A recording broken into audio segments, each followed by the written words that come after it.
মক্কার কুরাইশ নেতাদের সবচেয়ে বড় অভিযোগটাই ছিল, আমরা শিক্ষিত মানুষ, এক একজন ডক্টরের ডিগ্রি নিলাম, কত বিশ্ববিদ্যালয়ে পড়লাম, কত ওস্তাদের কাছে শিখলাম, কত কবিতা লেখলাম, কবিতা রচনা করলাম, আমাদের কাছে জিবরাইল আমিন আসতে পারল না।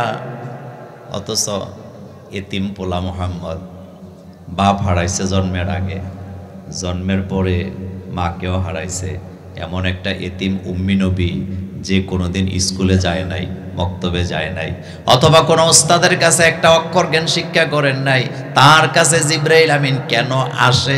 কেন আসে? এই হিংসার কারণে তারা মুহাম্মদ সাল্লাল্লাহু আলাইহি ওয়াসাল্লামকে নবী আর রাসূল মানতে পারে নাই। আমাদের সমাজগুলোতেও আমার গ্রামের কোনো লোক যদি বড় আলেম হয়, চেয়ারম্যান হয়, মেম্বার হয়, এমপি হয়, মন্ত্রী হয়, প্রফেসর হয়, বাহিরের লোকেরা তাকে মর্যাদা দেয়, কিন্তু গ্রামের লোকেরা সমানে হিংসা করে, এমন ঘটনা চাটখিলেও আছে না?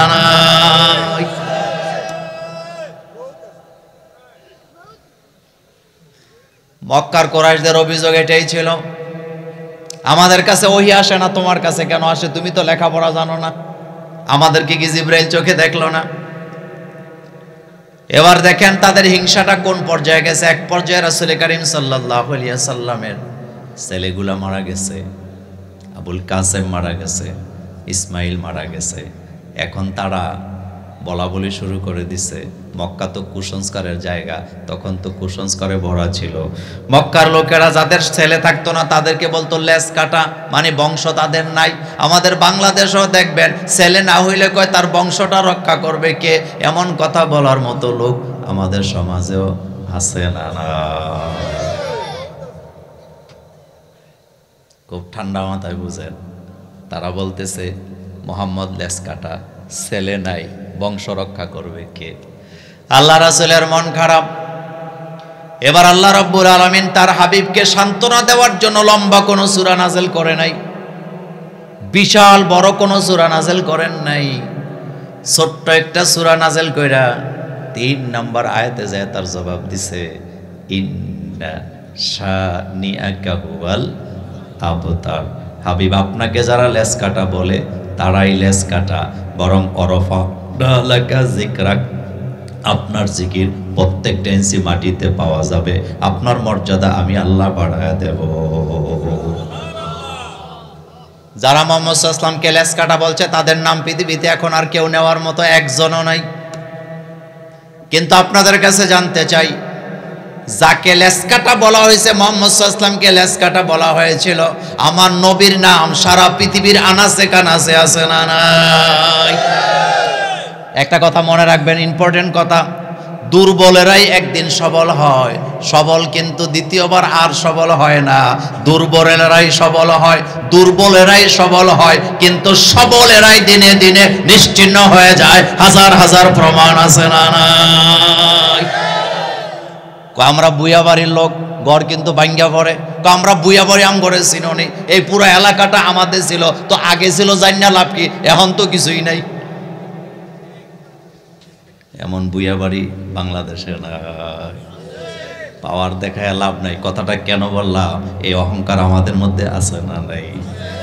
এবার একটা কবি কি সুন্দর করে বলেছেন, অর্থের বল, বাহুর বল, বংশেরই গৌরব, সবচেয়ে শ্রেষ্ঠ জানবা ধর্মীয় গৌরব, ধর্মশক্তি প্রভু ভক্তি হইবে যাহার, রাজধানী করেন আল্লাহ হৃদয়ে তাহার।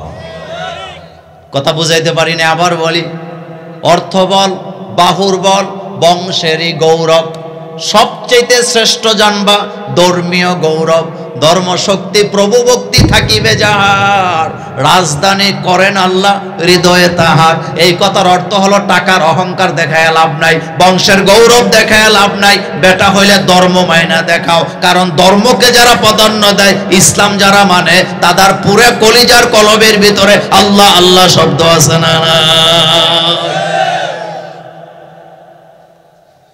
রাসূলকে তারা লেজ কাটা বললেন।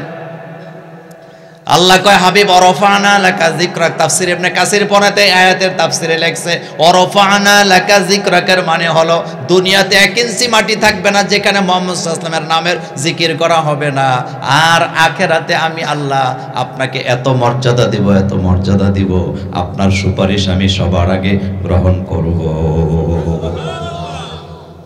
এখন আপনাদের কাছে একটা অঙ্ক করি, বাংলাদেশে মসজিদ আছে, জুমার মসজিদ আছে 5 লাখ। কি মসজিদ? পাঞ্জেখানা মসজিদ আছে 3 লাখ। 5 3 কত হইছে? 8 লাখ মসজিদে আজান হয় কয়বার? এক একটাতে 5 বার, তো 5 8 40 লক্ষ বার। 8 লক্ষ মসজিদে 40 লক্ষ বার আজান হয়, এক একটা আজানের ভিতরে 2 বার করে আমার নবীর নাম নেওয়া হয়। তাহলে শুধু বাংলাদেশের কথা বললাম, ছোট্ট একটা বাংলাদেশের ভিতরে 40 লক্ষ মসজিদের ভিতরে প্রতিদিন 80 লক্ষ আমার নবীর নামের জিকির আছে না নাই? পৃথিবীর কোন নেতা, পৃথিবীর কোন দার্শনিকের নাম এতবার নেওয়া হয় আপনি বলতে পারেন? বলেন দেখি। তো এটা তো বাংলাদেশের কথা বললাম, বাংলাদেশটাই কি পৃথিবী? এই জন্য রাসূলকে আল্লাহ বলছে অরফানা লাকা। আমার কলেজের ভাইয়ের আবু জেহেল, আবু লাহাব, উতবা, সাইবা, মুগিরারা আমার নবীকে লেজ কাটা বলেছিলেন। আল্লাহ বলেছিলেন তারাই লেজ কাটা।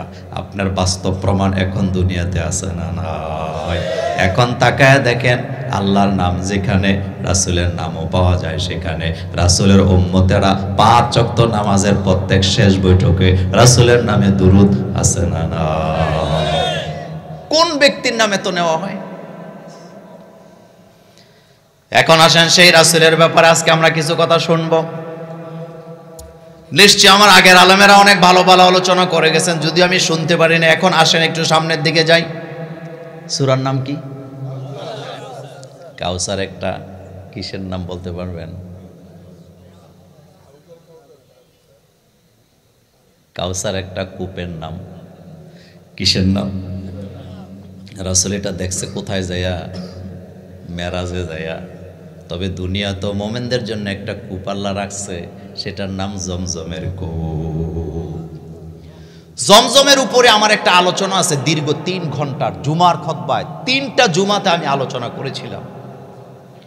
এই পৃথিবীতে আপনার হৃদয়ে আল্লাহর ব্যাপারে ঈমানকে মজবুত করার জন্য জমজমের কূপটাই যথেষ্ট। এই পৃথিবীতে জমজমের কূপের মতো আরেকটা কূপ কি আছে? হাজার হাজার লিটার পানি প্রতি সেকেন্ডে টেনে উঠানো হয়। 24 ঘন্টা পানি উঠাবার পরে মেশিন বন্ধ করে দেওয়া হয়। কয় ঘন্টা? 24 ঘন্টা পরে মেশিনটা বন্ধ করার 11 মিনিটের পরে কূপের পানি আবার লেভেলে চলে আসে। তার আশেপাশে কোনো নদী নাই, কাছাকাছি কোনো সাগর নাই। একটা পাহাড়ে গাড়া পাথরের ভিতরে এত বড় কূপ, এত বড় বিশাল পানির ঝর্ণা মুসলমানদের জন্য নাজিল করেছেন কে?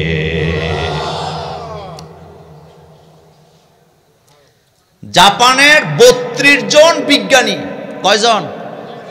জমজমের কূপের উপরে গবেষণা করেছেন, পানির উপরে 2012 এবং 13 সালে।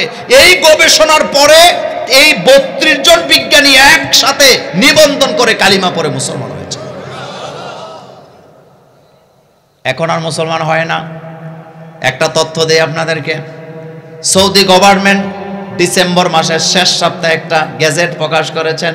সেই গেজেটে তারা বলেছেন সৌদি আরবে অমুসলিমরা ঘুরতে গিয়া 2023 সালের জানুয়ারির 1 তারিখ থেকে নিয়ে 2023 সালের নভেম্বরের 30 তারিখ পর্যন্ত এই 9 মাসে সৌদি আরবে মুশরিকরা, ইহুদিরা, এরপরে বিভিন্ন ধর্মের লোকেরা ঘুরতে যাইয়া ইসলামের সৌন্দর্য দেখে, মুসলিম নারীদের শালীন পোশাক দেখে, মুসলমানদের শালীনতা দেখে নিবন্ধিত কালিমা পড়ে মুসলমান হয়েছে 11 মাসে 56,561 জন। কষ্টের জ্বালায় বলি অনেক সময় অমুসলিমরা মুসলমানের সংস্কৃতি দেখে, শালীনতা দেখে কালিমা পড়ে মুসলমান হয়, আর আমার দেশের সাংস্কৃতিক কর্মীরা উলঙ্গ হইয়া নাইসা জিনাকে প্রমোট করে, এমন সাংস্কৃতিক কর্মী আছে না? না, আমাদের দেশে সাংস্কৃতিক কর্মী বলা হয় যারা হাফ প্যান্ট পরে সিনেমা করে, যারা নাচে, যারা গায়, তাদেরকে সাংস্কৃতিক কর্মী বলা হয়। অথচ সাংস্কৃতিক শব্দের অর্থ হলো শিক্ষা, শালীনতা, ভদ্রতা। কথা বুঝাইতে পারি নাই? সাংস্কৃতিক শব্দের অর্থ হলো ভদ্রতা, শালীনতা, শিক্ষা, শিষ্টাচার, পাঞ্চুয়ালিটি। তো যারা হাফ প্যান্ট পরে তাদের মধ্যে শালীনতা আসেনি? কথা কন না কেন? তাহলে বোঝা গেল শালীনতা শিখতে হলে ইসলামের কাছে আসার দরকার আছে না নাই? সেই নবীর চরিত্রের ব্যাপার আমাদেরকে বলছেন কে? আর কি নবীটা পাইছি? তো রাসূল করিম সাল্লাল্লাহু আলাইহি ওয়াসাল্লাম হাউজে কাউসার দেখছেন, দেখার পরে মনে মনে দোয়া করতেছে, আল্লাহ আমার উম্মতের জন্য যদি এটা হতো। তাফসিরে আসছে, পুরা লম্বা কথা বলবো না, আমি সামনে কিছু কথা বলে যাব। রাসূল করিম সাল্লাল্লাহু আলাইহি ওয়াসাল্লাম আল্লাহর কাছে দোয়া করতেছে, আল্লাহ এই কূপটা তো আমার উম্মতের জন্য দরকার। আল্লাহ রাব্বুল আলামিন যখন হাবিব মন খারাপ করলেন, ঘোষণা দিয়ে জানায় দিলেন, ইন্না আতাইনা কাল কাউসার, হাবিব নিশ্চয় আমি আপনাকে এই হাউজে কাউসার দান করে দিলাম। আতাইনাকা, আমি আপনাকে দিয়ে দিলাম কাল কাউসার, পুরা কাউসারটা। তাফসিরে তাবারি বনেতা বলেন, রাসূলের উম্মতের সংখ্যা যত, পেয়ালার সংখ্যা তত। সুবহানাল্লাহ, বাইজিয়ে কইল, রাসূলের উম্মতের সংখ্যা যত, পেয়ালার সংখ্যা তত। সবাই খাবেন, তবে মুছে তেল দিয়েন না। দুনিয়াতে রাসূলকে যারা অনুসরণ করে না, বেদাতকে যারা প্রমোট করে, শিরিককে যারা জায়গা দেয়, তাদের ভাগ্যে হাউজে কাউসার জুটবে না। রাসূল আকাশের দিকে তাকায় বলেছেন, আকাশের তারকার সংখ্যা যেমন অগণিত, ওই কাউসারের পেয়ালার সংখ্যাও তেমন অগণিত। আমার উম্মতেরা সেখান থেকে পানি পান করবে। একবার যারা এক পেয়ালা, গ্লাস কইছে না পেয়ালা কইছে? এখানে একটা শিক্ষা মজার কথা বলি। আচ্ছা, আপনাদের কাছে জানতে চাই, পানি পান করার জন্য গ্লাসটা রাজকীয় না পেয়ালাটা রাজকীয়? এ তো বুঝছেন আপনারা। আগের দিনের বাদশারা কিন্তু গ্লাস দিয়া পানি খায় নাই, খাইতো পেয়ালা দিয়া। এজন্য পেয়ালার কথাই বলা হয়েছে। সাজানো সাজানো পেয়ালা থাকবে, কিন্তু যারা বেদাত করে, যারা শিরিক করে, যারা রাসূলের সুন্নতকে অবহেলা করে, যারা রাসূলের সুন্নতকে অ্যাভয়েড করে, অন্য কারো কালচার নিজেরকে উপরে লাগায় দেয়, তাদের ভাগ্যে হাউজে কাউসার জুটবে না। সেজন্য আমাদেরকে আসল সুন্নতি হওয়া দরকার আছে না? না, জুমার দিনে যদি বলা হয় বাকি নামাজের পরে জিলাপির ব্যবস্থা আছে, আজকে মুসল্লিরা সুন্নত ঠিক মতো পড়তে পারে না, কেউ যায় না, গন্ডগোলের জ্বালায় সুন্নত পড়া যায় না। কিন্তু যেদিন জিলাপির ঘোষণা নাই, সুন্নত পড়ে না, জুতাগুলা হাতে নিয়ে বাইগা যায়, এমন মুসলমান আমাদের সাট খেলে নাই। তবে আপনাদের এই গ্রামে নাই।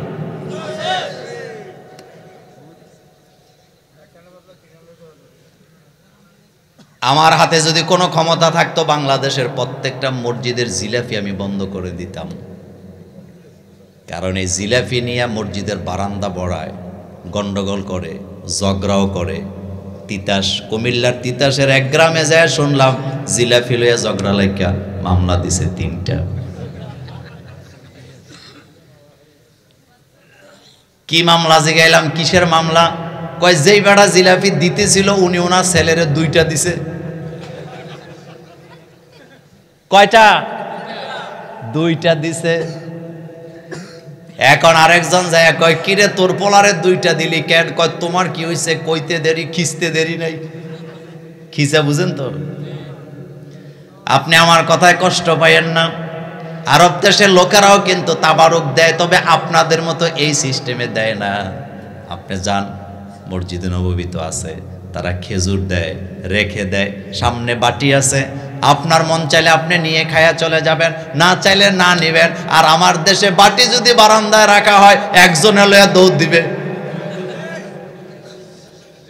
কথা ঠিক বলি নাই? তা আগে তো নিজের চরিত্র ঠিক করবেন মিয়া। জিলাপি খাবেন, আপনি জিলাপির জন্য মসজিদে আসছেন? আমি জীবনের প্রথম হজ করেছি 2005 সালে, তখন আমি আরো লান্ডুরা বুড়া টুরা ছিলাম। কত সাল? তখন আমি আরো বুড়া ছিলাম না চেয়ারম্যান সাহেব, আমার দাড়িটারি ফাঁকনা আছিল, আমি তখন ছাত্র। তো আরাফাতের ময়দানে প্রচন্ড গরম, মিনারেল ওয়াটার পাওয়া যাচ্ছে না। আমরা যাদের সাথে ছিলাম, আমি যেহেতু বয়সে ছোট, সব কাম কাজ আমার মাথার। তা আমারে বলতেছে, তুমি যেহেতু টুকটাক আরবি জানো, ওই যে ডাব্বা দিয়ে খাবার দেয় বড় লরি দিয়া, তা আমারে বলছে তুমি যদি 2-3 প্যাকেট খাবার আনো, ওই খাবারটা জরুরি না, জরুরি হলো এটার ভিতরে একটা এরকমের পানির বোতল আছে, তো পানির বোতল 2-3টা প্যাকেট আনলে আমাদের পানিটা হয়ে যায়, মিনারেল ওয়াটার। তা আমি যাই দাঁড়াইছি, বিশাল বড় ডাব্বা দিয়ে দিচ্ছে প্যাকেট, একটা প্যাকেটে 1 প্যাকেট খেজুর, একটা বার্গারের মতো, আর একটা হলো বোতল, এই যে পানির বোতল। তা আমি যাই প্রথমে দাঁড়াই এভাবে হাত দিছি, আমাকে 1 প্যাকেট দিছে। আমি তো বাঙালি, আমি তো একটার জন্য যাই নাই, সবাই একটা নিয়ে চলে যায়, কিন্তু আমি একটা দেওয়ার পরে এটা বাম হাতে নিয়ে আবার হাত দিছি, দেওয়ার পরে আরেকটা দিছে, এবার আমিও যখন হেডা ওই হাতে নিছি, নিয়ে আবার যখন হাত দিছি, হেতে আমার দিকে চোখ রাঙ্গায় এমন জোরে ধমকি দিছে, কাম্মাররা। এখন আমি এমন ভয় পাইছি, আমি তো ভয় পেয়ে দাঁড়ায় আছি, দাঁড়ায়া থাকা অবস্থায় ভিতরে যাইয়া পুরা 24 প্যাকেটে 1 কার্টনের নাম আমার মাথার দিয়ে যা খালাস। কয়টা দিছে? শিক্ষা নেন আমার ভাইয়েরা। 2টা জিলাপি নিয়ে ঝগড়া করার, আমি বারবার চাওয়াতে পুরা প্যাকেটটাই দিয়ে দিছে। এটার নাম ইসলাম, এটার নাম মুসলমান। জিলাপি দিবেন, মসজিদের মধ্যে নিষেধ করি না, বারান্দায় রেখে দিবেন, ঘোষণা দিয়ে দিবেন প্রত্যেকে একটা করে নিয়ে যাও, একটা করে নিয়ে নিয়ে বাড়িতে চলে যান। আমি মোল্লা নাজিমের কোনো নিষেধাজ্ঞা নাই, কিন্তু দরজা গেট টেট লাগাইয়া একদিক দিয়া দেয়, আবার এদিক দিয়া লইয়া ওদিক দা বাড়াইয়ে, এটা সাট খেলে নাই। তো এটা কি জিলাপি খাইতে আইছে না নামাজ পড়তে আইছে? আমি মূল জায়গায় আসছিলাম। রাসূলের মহব্বত যদি থাকতো, আপনি জুমার নামাজের পরে সুন্নাহ নামাজ পড়ে বাড়িতে যেতেন, অথবা বাড়িতে যে সুন্নত পড়তেন। কিন্তু আপনি তো সুন্নত নামাজ নিয়ে আপনার কোনো টেনশন নাই, আপনি টেনশনে আছেন জিলাপি শেষ হয়ে যায় নাকি। কথা ঠিক বলি নাই? আবার কালকে সকালে কব মোল্লা নাজিম ভাই তো জিলাপির বিরুদ্ধে ওয়াজ করে গেছে, চেয়ারম্যান সাহেব সাক্ষী আছে, আমি জিলাপির বিরুদ্ধে কথা বলছি, আমি সিস্টেমের বিরুদ্ধে কথা বলেছি। আপনি রেখে দেন, এখানে রেখে দেন। আর দোয়া হুজুরে দিয়ে 4-5 বার করায়, 4-5 বার দোয়া করায়, এরকম আছে না? জুমার নামাজের সবচেয়ে বড় দোয়া কবুলের জায়গা হলো জুমার খুতবার সময়। আপনি আরব দেশে যারা ছিলেন, জুমার নামাজের খুতবার ভিতরেই পুরা জাতির জন্য, ব্যক্তির জন্য, এলাকার জন্য দোয়া হয়ে যায়। যাই হোক, আমার কলেজের ভাইয়েরা, বলতেছিলাম, আল্লাহ বলতেছেন হাবিব আপনাকে আমি কাউসার দিলাম। তাহলে বোঝা গেল রাসূলকে মর্যাদা দিলেন কে? 2 নম্বর আয়াতে আল্লাহ পাক বলছেন ফাসাল্লি লি রাব্বিকা ওয়ানহার। হাবিব আপনি কাজ করবেন 2টা, একটা হলো নামাজ কায়েম করবেন, আর একটা হলো আল্লাহর নামে কুরবানি করবেন। শর্ত কয়টা? 1 নম্বর আস্তে কয়, আরো জোরে, আরো জোরে। এখানেই তো গন্ডগোল। আমার কলেজের ভাইয়েরা, সমাজে নামাজ কায়েম হবে না যতক্ষণ খারাপ কাজ দূর করা যাবে না ততক্ষণ। আল্লাহ কোরআনে সূরাতুল হজে কর্মসূচি দিছে, আল্লাযীনা ইম্মাক্কান্নাহুম ফিল আরদ আকামুস সালাত। আল্লাহ কর্মসূচি দিছে, আমার মুমিনরা যখন ক্ষমতায় বসবে প্রথম কাজ করবে তারা নামাজকে বাধ্যতামূলক করে দিবে। যেই করে নামাজ বাধ্যতামূলক আছে সেই ঘরে বরকত আছে, যেই সমাজে নামাজ বাধ্যতামূলক আছে সেই সমাজের জমিনেও বরকত আছে না নাই? আফগানিস্তান কোন দেশ? গরিব দেশ, আমেরিকা শাসন করছে 20 বছর, যুদ্ধ বিধ্বস্ত দেশ, মোল্লাদের হাতে ক্ষমতা দিয়ে আমেরিকা বাগছে। সেই মোল্লারা ক্ষমতা নেওয়ার পরে নামাজ বাধ্যতামূলক করার কারণে আফগানিস্তান মাত্র 2 বছরে সারা পৃথিবীতে অর্থনীতির র্যাঙ্কিংয়ে, বর্তমানে পৃথিবীতে অর্থনীতির র্যাঙ্কিংয়ে আফগানিস্তান 3 নম্বর। খবর আছেনি আপনারা? কয় নাম্বার? কয় নাম্বার? শুধু তাই নয়, তারা খাদ্যে স্বয়ংসম্পূর্ণ।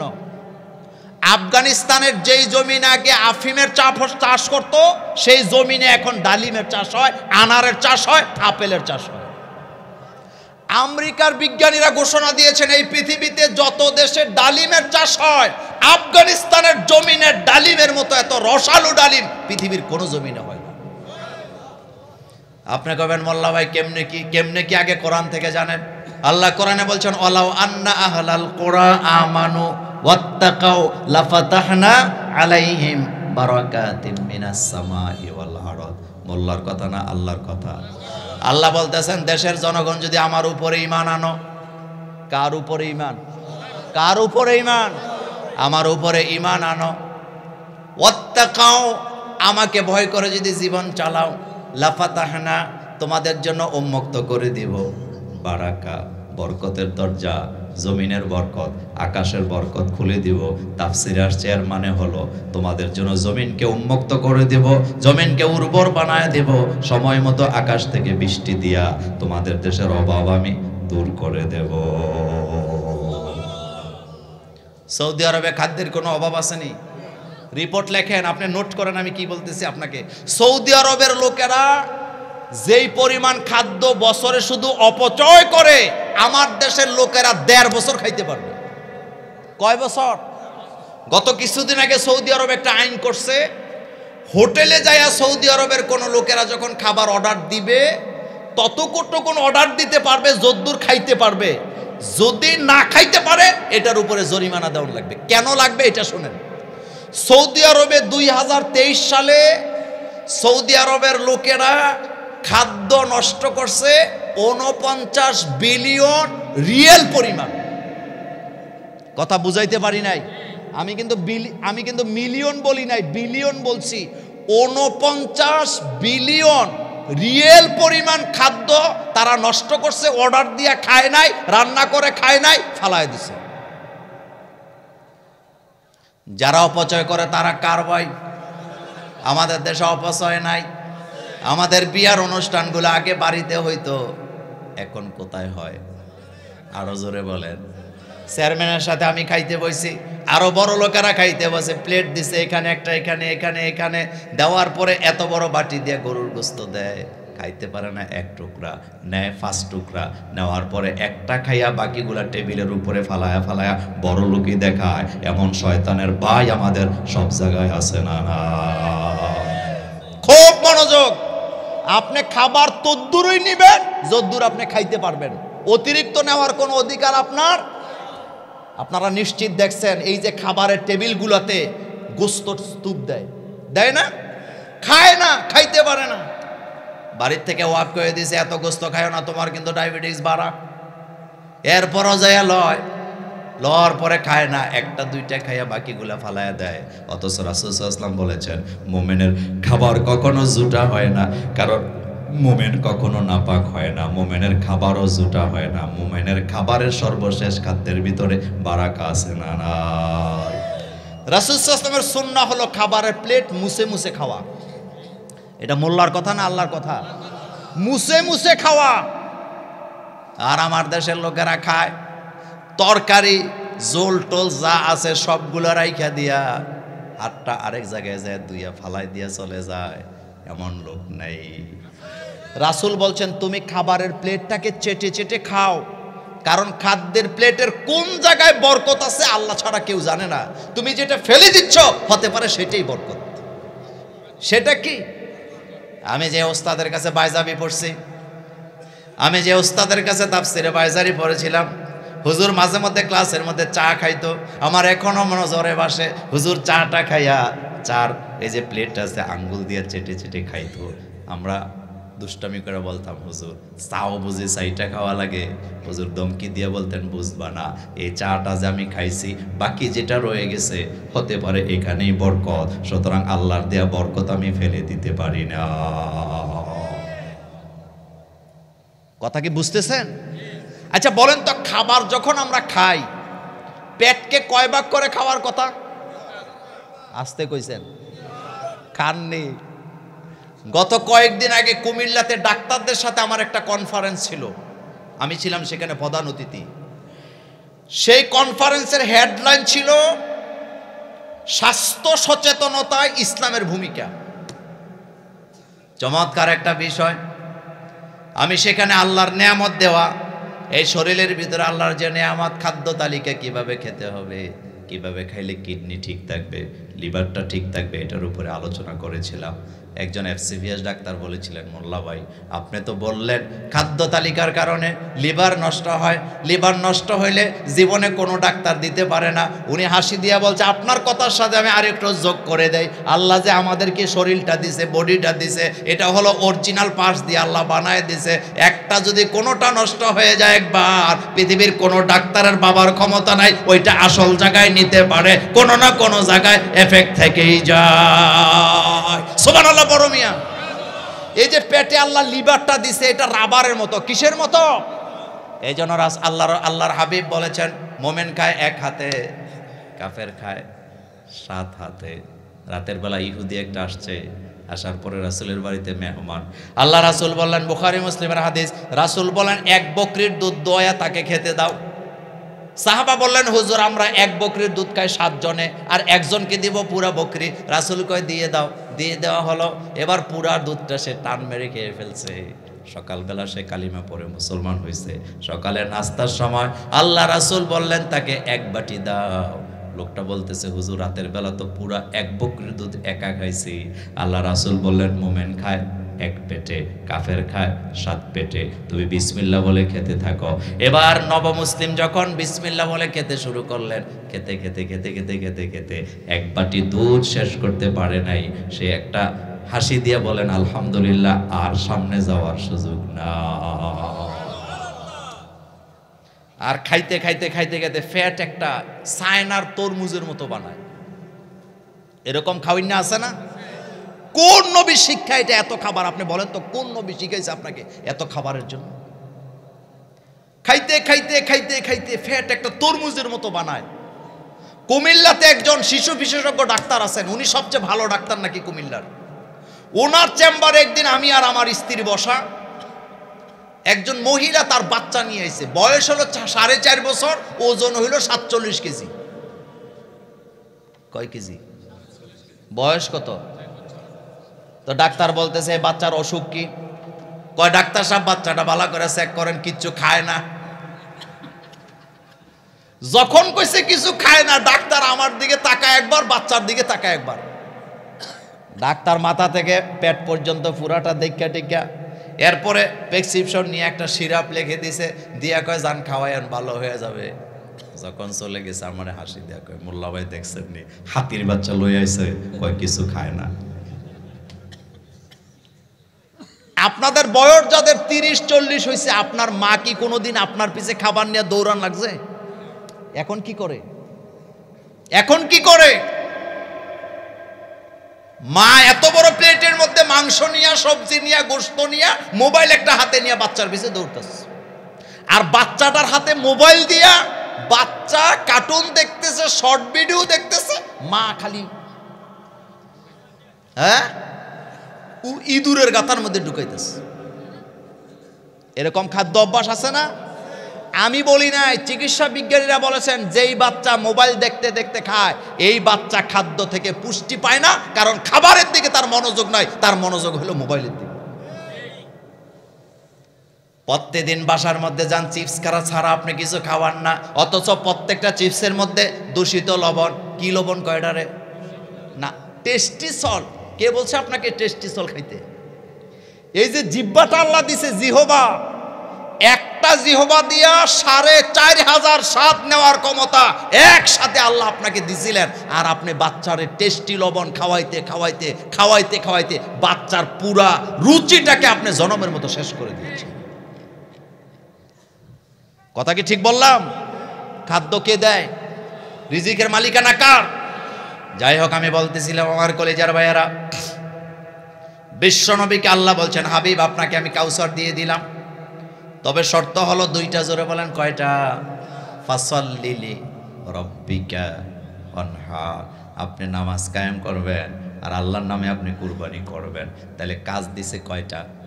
তবে এটা কিন্তু গরু কুরবানির কথা বলা হয় নাই। আমার দেশে কুরবানির কথা কইলেই গোস্তের কথা মনে হয়, অথচ সব কুরবানির মধ্যে গোস্ত আছে নাকি? জান, মাল, সময়, এটা বোধহয় কুরবানি করা লাগবে না। এখন আত্তাহিয়াতু পড়ার সময় বলতেছেন আত্তাহিয়াতু লিল্লাহি ওয়াসসালাওয়াতু ওয়াত-তাইয়্যিবাত। এখানে ইবাদত হলো তিনটা, জোরে বলেন কয়টা? ইবাদতে কাউলি, ইবাদতে ফেলি, ইবাদতে মালি। ইবাদতে কাউল হলো জবান দিয়া যেটা তাসবিহ পড়ি, সূরা পড়ি, কেরাত পড়ি। ইবাদতে ফেলি হলো রুকু করি, সাজদা করি, হেঁটে হেঁটে মসজিদে যাই। আর ইবাদতে মালি হলো যেখানে দান করার দরকার সেখানে দান করার দরকার আছে না নাই? তাহলে ইবাদত হয়েছে কয়টা? কয় প্রকার? এক নম্বরে ইবাদতে কাউলি, জবান দ্বারা ইবাদত, লা ইলাহা। এটা কিসের ইবাদত? জবানের। বলেন কিসের? আমানতু বিল্লাহি ওয়া মালাইকাতিহি ওয়া কুতুবিহি ওয়া রুসুলিহি ওয়াল ইয়াউমিল আখির ওয়াল কদরি খাইরিহি ওয়া শাররিহি মিনাল্লাহি তাআলা ওয়াল বা'সি বাদাল মাউত। ইমাম সাহেব হুজুর জুমার নামাজে খুতবা দিতেছেন, এটা ইবাদতে কাউলি। ইমাম সাহেব হুজুর নামাজের ভিতরে কেরাত পড়তেছেন, এটা ইবাদতে কাউলি। এই যে আমি ওয়াজ করতেছি, এটা ইবাদতে কাউলি। কোরআন তেলাওয়াত করতেছেন, এটা ইবাদতে কাউলি। আরেকজনকে দাওয়াত দিচ্ছেন, নামাজের কথা বলতেছেন, উপদেশ দিচ্ছেন, এখানে ইবাদতে কাউল আছে না? দাওয়াত কি শুধু মোল্লারা দিবেন, আপনারাও দিবেন? কথা কয় না, নাকি শুধু মোল্লারা দিবে? শুধু মোল্লাদের কাঁধে দাওয়াতের দায়িত্ব? একটা সময় ছিল বাড়ির মুরব্বীরা সমস্ত মানুষদেরকে নামাজের জন্য ডাকতেন ফজরের সময়। এখন আর ডাকা ডাকি নাই, যার যার নামাজ শেষে পড়ে। এমন যুগে এখন বর্তমানে আছি না? না, একটা সময় ছিল পুরো বাড়িতে একজন মুরব্বী, সবাই ভয় পাইতো। ফজরের আজান দিলে হাতে লাঠি দিয়ে প্রত্যেকটা ঘরে ঘরে, কাছারি ঘরে দরজা যাইয়া ধাক্কা দিত, উঠায় দিত, ওঠ নামাজের সময় হয়েছে, 10 মিনিট জামাতের বাকি আছে। কিন্তু এখন আর এই আমল খুঁজে পাওয়া যায় না। এই অবস্থানে আমরা আছি না? না, কিছু বলবেন? কিছু বলবেন? নামাজের জন্য বলার দরকার নাই, আসতে কইছেন। ফজর পরে যারা কোরআন পড়ে, তারা কোরআন পড়ে, যারা কোরআনের আন্দোলন করে তারা, একথা আমার না আল্লাহ। আল্লাহ বলছে আকিমিস সালাতা লিদুলুকিশ শামসি ইলা গাসাকিল লাইলি ওয়া কুরআনাল ফাজরি ইন্না কুরআনাল ফাজরি কানা মাশহুদা। আল্লাহ বলেন সকালে ফজর পড়ো, ফজরে কোরআনের তেলাওয়াত করো, কারণ তোমরা যখন ফজরে কোরআন তেলাওয়াত করো, তোমাদের তেলাওয়াতের সাক্ষী ফেরেশতারা আল্লাহ নিজে হয়ে যায়। সুবহানাল্লাহ। একজন মুমিনের সকাল বেলার প্রথম কর্মসূচি হলো ফজরের নামাজ। কিসের নামাজ? এরপরে 2 নম্বর কর্মসূচি হলো কোরআন পড়া। এখন কোরআন কি ডুলে ডুলে পড়বেন না বুঝে বুঝে পড়বেন? এখন আর কথা কয় না। কোরআন কি সহজ না কঠিন? আল্লাহ বলতেছে সহজ। ওয়ালাকাদ ইয়াসসারনাল কোরআনা লিযিকরি। এখানে জিকির মানে হালকা জিকির নয়, এখানে জিকির মানে কোরআন। জিকিরের অর্থ কোরআন, কোরআনের অর্থই জিকির, জিকির অর্থ কোরআন। এই কথা বারবার বলার পরেও জিকির বললেই হালকা জিকির মনে করে অসংখ্য মুমিন আছে না? নাই। আমার দেশের মানুষের কি যে হইছে, কোরআন মানে জিকির, জিকির মানে কোরআন, এটা বুঝতে রাজি না। জিকিরের কথা কইলেই মনে করে হালকা জিকির। কথা ঠিক বলি নাই? অথচ আল্লাহ বলছে ইন্নামাল মুমিনুনা আল্লাযীনা ইযা যুকিরাল্লাহু ওয়াজিলাত কুলুবুহুম।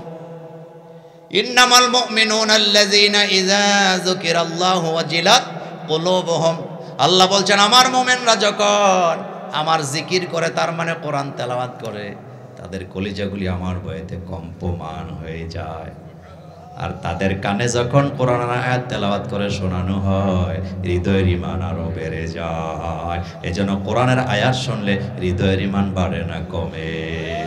কাবার ইমামরা যখন তেলাওয়াত করে মজা কম লাগে না বেশি লাগে? তবে আফসোস করার কোনো কারণ নাই। আপনাদের এই মসজিদের ইমাম সাহেব ফজরের নামাজে তেলাওয়াত করলে যত সওয়াব পাবে, কাবার ইমাম পড়লেও তাই পাবে, কোনো পার্থক্য নাই। আছে? আপনাদের এই গ্রামের নাম কি? এই মসজিদ পরানপুর, খেয়াল করেন ফজরের নামাজে ইমাম সাহেব দাঁড়াইছে নামাজের ইমামতি করার জন্য, সূরাতুন নাবা তেলাওয়াত করতেছেন, আম্মা ইয়াতাসাআলুন পড়তেছেন তিনি। কাবা শরীফের ইমাম সাহেব সূরা নাবা পড়তেছে। আপনাদের কাছে ফতুয়া জানতে চাই, কাবার ইমাম যে তেলাওয়াত করে উনি বোধহয় একক করে 20 নেকি, আর আপনারা যেহেতু বাংলাদেশের পরানপুরে আছে আপনাদের সওয়াব বোধহয় একক করে 5 নেকি। সওয়াব কদ্দুর? সওয়াব কদ্দুর? সুবহানাল্লাহ বলবেন না? সেম সওয়াব, সেম। অথচ কোরআনের তালিম বাদ দিয়া, কোরআনের জিকির বাদ দিয়া উল্টা পাল্টা জিকিরের তালিম দেওয়া হচ্ছে আমার দেশে। আফসোস আপনার জন্য, আফসোস। এই পৃথিবীতে কোরআনের চেয়ে শ্রেষ্ঠ জিকির আর কিচ্ছু নেই। এ কথা আমার না, আল্লাহর। রাসূল করিম সাল্লাল্লাহু আলাইহি ওয়াসাল্লামকে আল্লাহ পাক বলছেন, হাবিব আপনি কোরআন তেলাওয়াত করেন, কোরআন মুখস্থ করেন। রাসূল সাল্লাল্লাহু আলাইহি ওয়াসাল্লাম কোরআন মুখস্থ করতে যায় জিহ্বাটাকে খুব নাড়াচ্ছেন, উড়াচ্ছেন। আল্লাহ জানায় দিয়েছেন, লা তুহাররিক বিহি লিসানাকা লিতাআজালা বি। হাবিব কোরআন মুখস্থ করার জন্য জিহ্বাটা এত বেশি নাড়াচাড়া করার কোনো দরকার নাই। আমার জিবরাইল আপনাকে একবার তেলাওয়াত করে শোনায় দিবে, আপনি আমার জিবরাইলের সাথে একবারই তেলাওয়াত করবেন, আপনার কলিজার ভিতরে গোটা কোরআন আমি জমা দেব। এটা হলো কাগজের লেখা কোরআন, আর মুহাম্মদ সাল্লাল্লাহু আলাইহি ওয়াসাল্লাম হচ্ছেন জীবিত কোরআন। সুবহানাল্লাহর আস্তে কোন। আমার দেশে অনেক ব্যক্তিদেরকে জিন্দা কোরআন বলা হয় না, জীবিত কোরআন ছিলেন একজন, তিনি হচ্ছেন মুহাম্মদুর রাসূলুল্লাহ সাল্লাল্লাহু আলাইহি ওয়াসাল্লাম। তিনি জীবিত কোরআন, তিনি জীবিত কোরআন। আম্মা জান আয়েশা সিদ্দিকা রাদিয়াল্লাহু তাআলা আনহাকে প্রশ্ন করা হলো, রাসূল সাল্লাল্লাহু আলাইহি ওয়াসাল্লাম কেমন ছিলেন, তার চরিত্র কেমন ছিল? মা আয়েশা বলেন, আতাকরাউল কোরআন, তোমরা কি কোরআন পড়ো নাই? বলেন, হ্যাঁ আমরা তো কোরআন পড়েছি। মা আয়েশা বললেন, এটা হলো কাগজের কোরআন, মুহাম্মদ সাল্লাল্লাহু আলাইহি ওয়াসাল্লাম হচ্ছেন জিন্দা কোরআন। কোরআনে যা আছে রাসূল প্র্যাকটিক্যালি তা করে গেছে। এখানে অনেক বড় বড় আলেমরা বসে আছেন। রাসূল করিম সাল্লাল্লাহু আলাইহি ওয়াসাল্লামের সাথে কুরাইশদের বড় নেতা আবু লাহাবের সাথে দ্বন্দ্ব। কার সাথে? একটু জোরে বলেন, কার সাথে? আবু লাহাবের ক্ষমতা ছিল 4টা। জোরে বলেন, কয়টা? 1 নম্বরে প্রশাসনিক দায়িত্ব ছিল আবু লাহাবের কাঁধে। 2 নম্বর অর্থের কোনো, সম্পদের কোনো কমতি ছিল না। আর 3 নম্বর মিডিয়া ছিল তার হাতে, প্রচার মাধ্যম।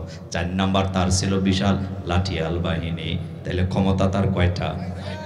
1 নম্বর প্রশাসনিক ক্ষমতা, 2 নম্বরে অর্থের ক্ষমতা, 3 নম্বরে মিডিয়া, 4 নম্বর লাঠিয়াল বাহিনী। 4টা ক্ষমতাধর ব্যক্তি, তার বিরুদ্ধে রাসূল সাল্লাল্লাহু আলাইহি ওয়াসাল্লামের টক্কর লাগছে। কাকে নিয়া? এখন আবু লাহাব চায় মুহাম্মদ সাল্লাল্লাহু আলাইহি ওয়াসাল্লামকে হত্যা করে দিবে। এমন পর্যায়ে গেছে পরিবেশ গোলাটে, যে কোনো সময় রাসূল সাল্লাল্লাহু আলাইহি ওয়াসাল্লামের উপরে হামলা হবে। এত কঠিন সময় আল্লাহ রাব্বুল আলামিন নাম ধরে বড় নেতার নামে সূরা নাযিল করছে, তাব্বাত ইয়াদা আবি লাহাবিউ ওয়া তাব্বা। খেয়াল করেন, নাম আছে না নাই? বড় নেতার নাম আছে না নাই? মসজিদের সভাপতি সুদের ব্যবসা করে, ইমাম সাহেব যদি নাম ধরে বলে আসরের আগে চাকরি আছে না গেছে? ঠান্ডা মাথায় বুঝেন। মাহফিলে যায় অনেক জায়গায়, কানে কানে বলে দে, মোল্লা ভাই পরিবেশ ভালো না, এখন বললে লাভ কি? বুঝে মেলে কিছু বললে চলে যান। আমি বলি, ভাই রে, রাসূল যদি শরীয়ত লুকাইতো আমরাও লুকাইতাম। রাসূল যেহেতু লুকায় নাই, আমাদেরও লুকাবার চান্স নাই। সবচেয়ে বড় নেতার বিরুদ্ধে সূরা নাযিল হয়েছে নাম ধইরা। রাসূল 1 সেকেন্ড দেরি করে না। রাসূল তো বলতে পারতো এখন গন্ডগোল চলতেছে, পরিবেশটা বেশি একটা ভালো না, যে কোনো সময় আমার উপরে হামলা হবে। যদি এই সূরা আমি তেলাওয়াত করি আবার নাম ধরে, তাহলে আমার তো বিপদ আসবে। এই চিন্তা করে রাসূল কোরআনকে একদিনও লুকায় রাখে নাই। যখনই নাযিল হয়েছে তখনই তেলাওয়াত আছে না নাই? সুবহানাল্লাহ বড় মিয়া। আর তুমি মুছে তেল দাও, তোমার চাকরি ঠিকানে লেগে তুমি হক কথা বলতে তোমার ভয় লাগে, তোমার কাঁপে। তুমি হক কথা বলে একটা মসজিদের মিম্বর ছেড়ে দেখো, 1000টা মিম্বর তোমার জন্য উন্মুক্ত হয়ে যাবে। এ ওয়াদা কার? এ ওয়াদা কার? বিশ্ব বিখ্যাত উলামাদের একটা কাউল, মান সাকাতা আনিল হক ফাহুয়া শয়তানু আখরাস। এটা হাদিস নয়, এটা হলো আলেম উলামাদের একটা কাউল।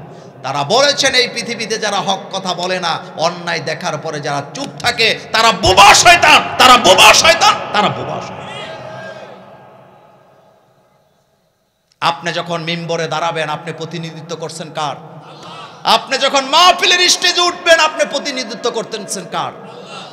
এই সূরা দেখেন, ছাত্র জীবনের কথা। আমার গ্রামের এক লোক তিনি আমাকে বলতেছে, তাব্বাত ইয়াদা সূরা দিয়া নামাজ পড়লে নামাজ হবে না। তখন আমি ছাত্র মানুষ, এত কিছু তো বুঝি না, তাফসিরও পড়ি নাই, তখনও তরজমাতুল কোরআন পড়ছি মাত্র। তো আমি বললাম, এটা কি কন? কয় হ্যাঁ, তাব্বাত ইয়াদা সূরা দিয়া নামাজ পড়লে নামাজ হবে না। আমি বললাম কেন হবে না? কয় তুমি দাঁড়াইছো নামাজ পড়তে, আরেকজনের বিরুদ্ধে তুমি বদদোয়া করো কেন? তো নামাজ তো ভালো জিনিস, নামাজে দাঁড়াইছো দোয়া করবা, বদদোয়া কেন করো? তখন তো বুঝি নাই, বড় হওয়ার পরে বুঝছি, আহারে নামাজে দাঁড়াই আর জায়গায় দাঁড়াই না কেন? আল্লাহ যাদের ব্যাপারে দোয়া করতে বলে তাদের জন্য দোয়া করা লাগবে। আল্লাহ যাদের জন্য বদদোয়া করতে বলে, নামাজ হোক নামাজের বাইরে হোক, বদদোয়া করার দরকার আছে না? না। আমার গ্রামে 5টা মাজার ছিল, কথা রেকর্ড হয়। কয়টা? এই লোকটা ছিল সবডি সর্দার, আমার আব্বার আবার দোস্ত। কথা বুঝছেন নি?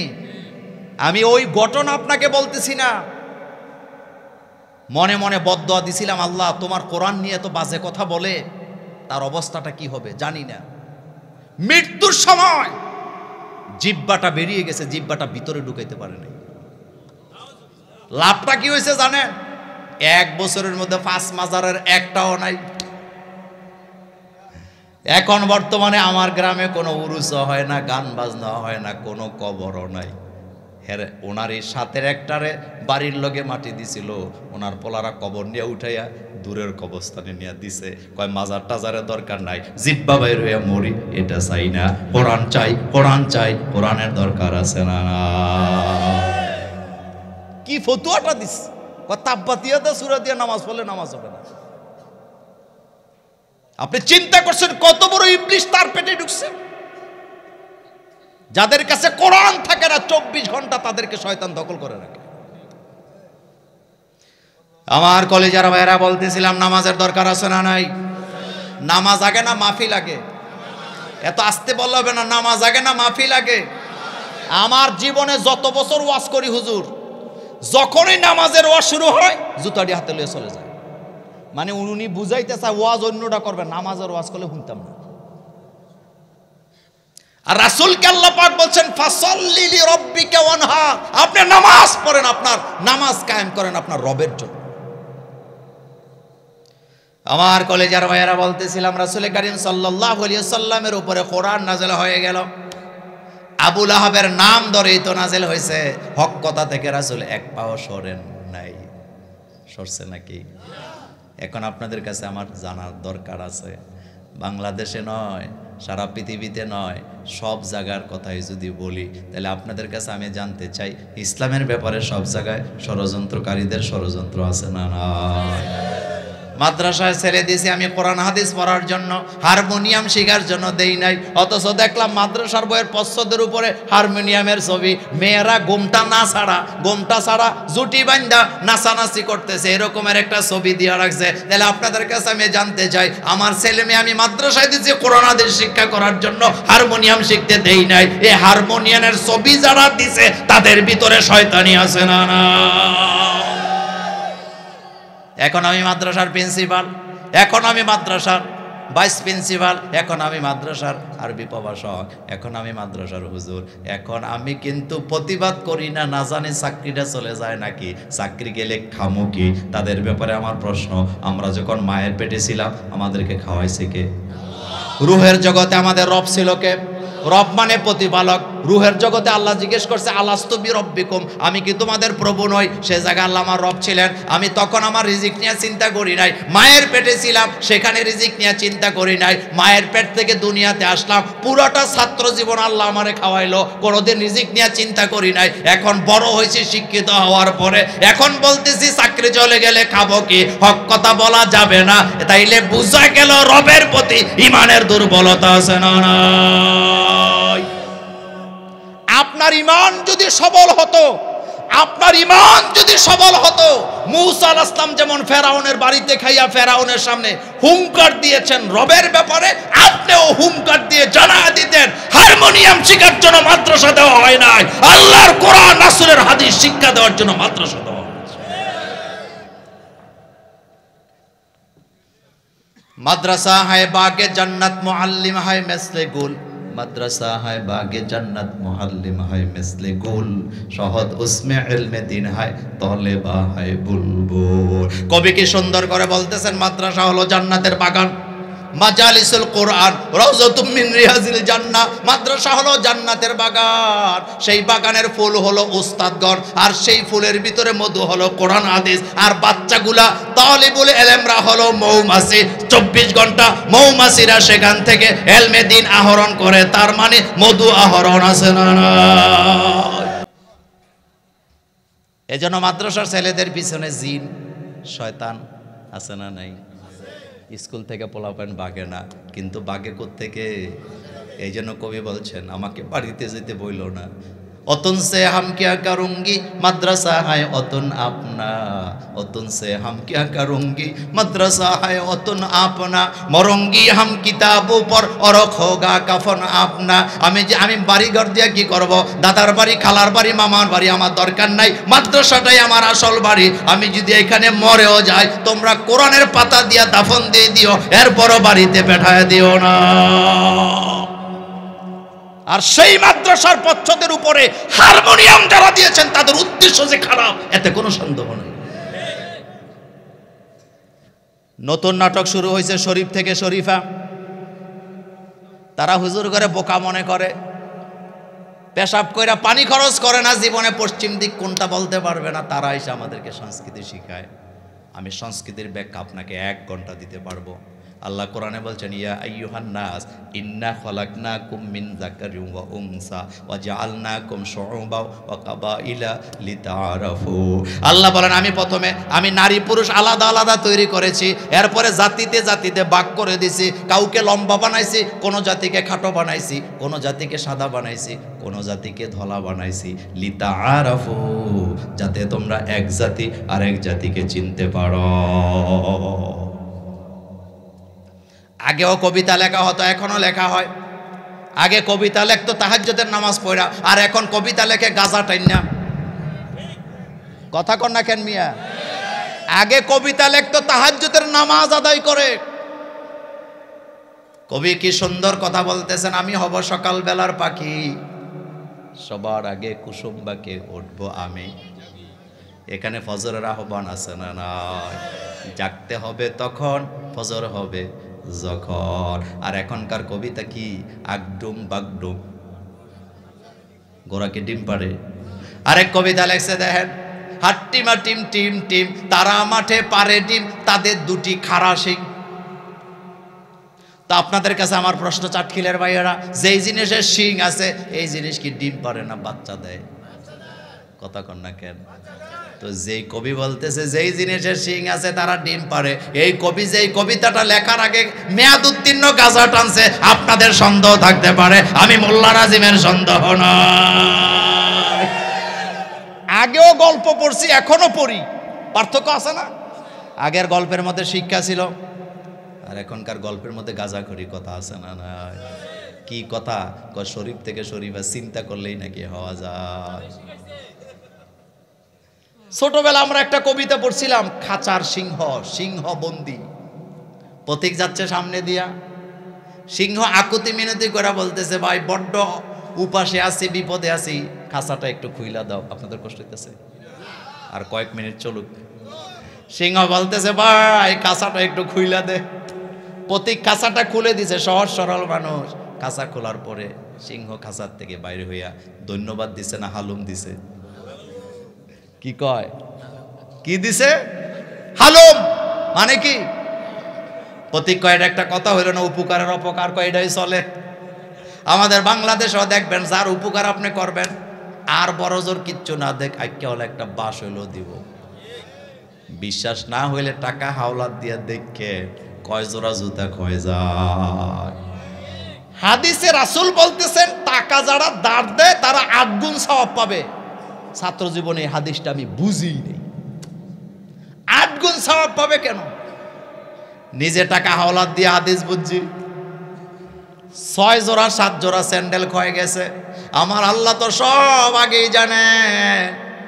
এখন আমার আল্লাহ বান্দাকে ঠকায় না। আল্লাহ বলতেছে বান্দা দান করলে একবারে দিয়ে দিবি, নিয়ে চলে যাব, কিন্তু তুই যে হাওলাত দেওয়ার পরে আরো 7 জোড়া স্যান্ডেল ক্ষয় করবি, ওইটার সওয়াবও দিয়ে দিলাম। আল্লাহ কি বান্দারে ঠকায়? আল্লাহ কি বান্দারে ঠকায়?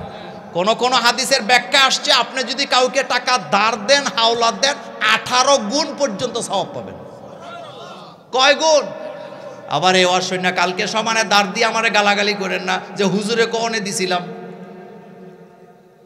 এখানে আমার কোনো দোষ আছে? কিন্তু আল্লাহ আপনার আগেই পোষায় রাখছে যে বান্দা আমি জানি তুই কষ্ট পাবি। এখন দেখেন গল্পের কি নমুনা খায়ালামো। 2 জন পথিক আর সিংহ কথা বলতেছে, এমন সময় হাজির হয়েছে শিয়াল মামা। কে? শিয়াল মামা। শিয়ালকে মামা হয়? শিয়াল যদি মামা হয় তাহলে আপনার নানার নাম কি? এবার শিয়াল বলতেছে ঘটনা কি, কিসের ঝগড়া চলতেছে? এবার প্রতীক কয় আমি উপকার করে বিপদে পড়ছি। সিংহ কাছার ভিতরে বন্দি ছিল, আমি বাইরে দিয়ে যাচ্ছিলাম, আমার কাছে উপকার চাইছে, আমি দরজা খুলছি, এখন আমারে কয় খায়া ফেলবে, এই জন্য বিপদে পড়ছি। এবার শিয়াল হাসি দিয়া কয় বুঝতে পারছি প্রতীক তুমি ছিলা খাঁচার ভিতরে, সিংহ ছিল বাইরে। বলতে দেরি সিংহ কয় গাদা কোথাকার, বুঝোস না কথা, আমি আসিলাম ভিতরে, ও ছিল বাইরে। ও বুঝছে ও ছিল ভিতরে, আপনি ছিলেন গেইটে। এখন সিংহ কি বলতেছে, চল বেটা আমার সাথে, তোরে প্র্যাকটিক্যালি বুঝাই। জাগা মতো নিয়ে গেছে, যাওয়ার পর দেখাইতেছে এই যে খাঁচা দেখছো, আমি আসিলাম ভিতরে, প্রতীক ছিল বাইরে। ও মহারাজ বুঝে ফেলছি, আপনি ছিলেন ভিতরে, ও আসিল বাইরে।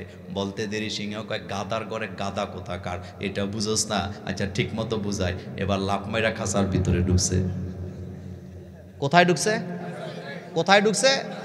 যখন ঢুকছে এখনো শিয়াল ঠান্ডা হয় নাই, কয়তো সিটকানিটা কেমনে দেওয়া আছিল। এবার প্রতীক যে সিটকানি লাগাইছে, লাগানোর পরে এবার সিংহ বলতেছে গাদা এবার তো বুঝছো আমি ছিলাম ভিতরে, ও ছিল ওই জায়গার বাইরে, আমাকে সে খুল্লা বাইর করছে। এবার দরজা বুঝে আইছে কিনা? শিয়াল কয় হ্যাঁ মহারাজ খুব ভালো করে বুঝে আইছে। তো এবার দরজা খুল আমি বাইরে হই। কয় গুড বাই। কি ভাই শিক্ষা আছে না গল্পের ভিতরে? শিক্ষা আছে। আর এখনকার গল্প কি কয় শরীফ ছোটবেলা শরীফার লগে খেলতে খেলতে শরীফ হইছে। আল্লাহ কোরআনে বলছেন অখলাকনাকুম আজওয়াজা। এই আজওয়াজা তাফসীরে ইবনে কাসির পনেতা বলেন আজওয়াজা মানে শুধু স্বামী স্ত্রী না, প্রত্যেকটা জিনিসকে আল্লাহ বিপরীত লিঙ্গ করে তৈরি করেছেন। দিন বললে রাত আসে, আসে না? আলো বললে অন্ধকার আসে, ডান বললে বাম আসে, বাম বললে ডান আসে, পুরুষ বললে নারী আসে, নারী বললে পুরুষ আসে না নাই। ছাত্র জীবনের কথা ক্লাস 5-এ পড়ি, তো স্যার ক্লাসের ভিতরে বিপরীত লিঙ্গ পড়াইতেছে। তো স্যারে জিগায় তুই 5টা ক, তুই 5টা ক। কইতে কইতে আমার এক বন্ধু এতে এখন বিদেশ আছে, তারে কয় তুই বল। হেতে বলতে বলতে 5টা বলতে যায়, 4টা বললে আর বলতে পারে না, ঠেলা চড়ে কয় ল্যাংটা ল্যাংটি। স্যারে যে লাগাইছে পিডা, হেতে কয় স্যার পিডেন কেন? আমার দোষ কি? ল্যাংটা তাই যে আনে, ল্যাংটি তাই সেখানে। জোড়ায় জোড়ায় তৈরি করেছেন কে? ইয়া আইয়ুহান নাসুত্তাকু রাব্বাকুমুল্লাযী খালাকাকুম মিন নাফসিন ওয়াহিদা ওয়া খালাকা মিনহা যাওজাহা ওয়া বাসসা মিনহুমা রিজালান কাসীরা ওয়া নিসা। কার কথা? আমার আল্লাহ বলতেছে আমি নারী পুরুষ আলাদা বানাইছি। আমি প্রথমে পুরুষ বানাইছি, সেখান থেকে তাকে স্ত্রীকে বানাইছি, তারপরে বাসসা মিনহুমা রিজালান কাসীরা ওয়া নিসা। সারা পৃথিবীতে আমি লক্ষ লক্ষ নরনারী ছড়ায় দিয়েছি। পরিকল্পনা কার? পরিকল্পনা কার? আচ্ছা একটা মজার কথা কই, ফিনল্যান্ডের আদালতে একটা মামলা হয়েছে। কোন দেশ? তো ফিনল্যান্ডের আইন হলো কোনো ছেলে যদি প্রাপ্তবয়স্ক হওয়ার পরে শারীরিকভাবে ছেলে হয় আর ভিতরে যদি হাতে মনে করে আমি মাইয়া, তাহলে হাতে মেয়ে। আর কোনো মেয়ে যদি শারীরিকভাবে গঠনটা মেয়ে হয় কিন্তু ভিতরে ভিতরে যদি মনে করে আমি পোলা, তাহলে হেতি পোলা।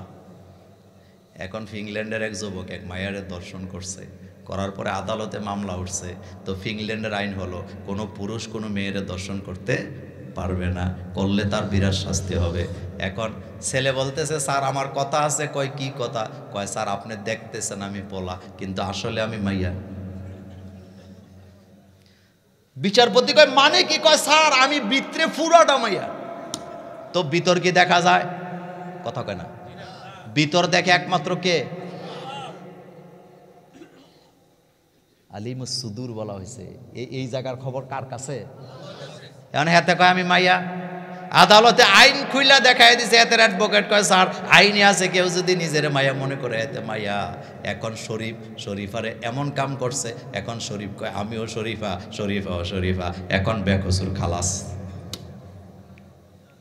কয়দিন আগে জাহাঙ্গীরনগর বিশ্ববিদ্যালয়ের গেইটে মাইয়ারা বলতেছে এটা একটা কথা হইলো নাকি, শরীফ যদি শরীফা হয় তাহলে আমাদের বাথরুমগুলা শরীফরা দখল করব। আমি হাসি দিয়া কইছি বোন রে, শুধু বাথরুম দখল করবে না, আরো যে কত জায়গা দখল করে আল্লাহ ছাড়া কেউ জানে না। তবে শরীফ থেকে শরীফা গল্পটা যে লেখছে, আপনারা যাই বলেন, সে যে নেশা করে লেখছে আমার কোনো সন্দেহ না। কথা বলতেছি কার? কথা বলতেছি কার? আল্লাহ বলতেছে আমি নারী পুরুষ আলাদা বানাইছি। হযরত আলী রাদিয়াল্লাহু তাআলা আনহুকে প্রশ্ন করা হয়েছে হিজরাদের ব্যাপারে আপনার মতামত কি? হযরত আলী রাদিয়াল্লাহু তাআলা বুখারীর বর্ণনায় কত সুন্দর বর্ণনা দিলেন। তিনি বললেন কোন বাচ্চা যদি হিজরা হয়ে জন্ম নেয়, সে যদি পেশাব করে মেয়েদের মতো, সে মেয়ে বাপের সম্পদ থেকে মেয়ের মতো মিরাজ পাবে। কোনো ছেলে যদি পেশাব করে ছেলেদের মতো, সে ছেলে বাপের সম্পদ থেকে ছেলের সমান মিরাজ পাবে। এখন তোমরা যারা শরীফকে শরীফা বানাইতে চাও, তারা কি বুদ্ধি দিছে না বাস দিছে? কথা বুঝে না। কি দিছে? কারণ শরীফ থাকলে পাইতো বাপের 10 টাকা থেকে 10 টাকা, যদি শরীফ শরীফা হয় তাইলে পাবে 5 টাকা। কথা ঠিক বলি নাই? তাহলে বুদ্ধি দিছে না কি দিছে? বুঝা লইয়েন। বাকি কথা অন্য কোনো দিন অন্য কোনো জায়গায় বলবো, শেষ করে দিচ্ছি। তাইলে কর্মসূচি দিছে আল্লাহ কয়টা? 1 নম্বরে নামাজ, আর একটা হলো কোরবানি। কোরবানি কি গরু কোরবানি না সময়? জান মাল, জোরে বলতে হবে, জান মাল সময় ইসলামের পথে দিতে রাজি আছি না নাই? 2 হাত উঁচু করে আমার আল্লাহকে দেখায়া দেন। আল্লাহ পাক আমাদেরকে কবুল করেন, আমরা বলি আমিন। আমার কলিজার ভাইয়েরা, এখন মুনাজাত হবে। আপনি কিছু বলবেন? কোনো কথা আছে? আল্লাহুম্মা সাল্লি আলা সাইয়্যিদিনা